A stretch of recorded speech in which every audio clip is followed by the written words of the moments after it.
I've been a stay-at-home mother most of my life. I've been on disability. I have lupus. My kidneys shut down one time, and so I just stayed at home.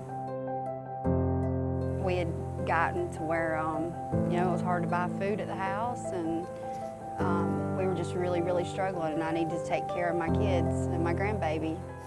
I thought I would go and take this program. It was Women in Welding, and I just applied on Facebook on the LBW website.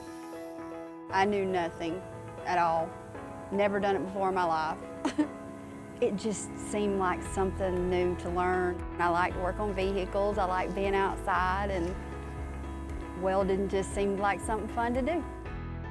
I fell in love with it. I loved the smell of it, I loved doing it. It was just, I look forward to every day of the week that I got to go and learn. It was so easy. Everything was just so easy. I mean, from the work we had to do to like Nathan, our instructor, he was amazing. He's so patient, very hands-on. And anything we struggled with, like on the computer, any of the tests we had to take, Miss Amy and Kate was right there to help us every step of the way. Before I even graduated, I had job offers.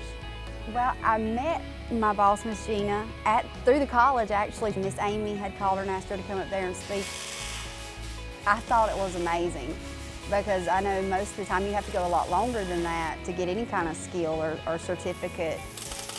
My job now, I just absolutely love it. There's not been a day that I have not wanted to come to work. I learn something new here every day.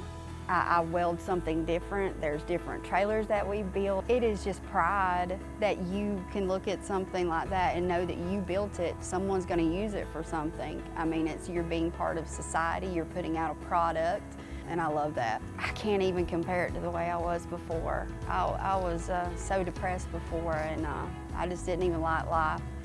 And now I'm excited to wake up every day.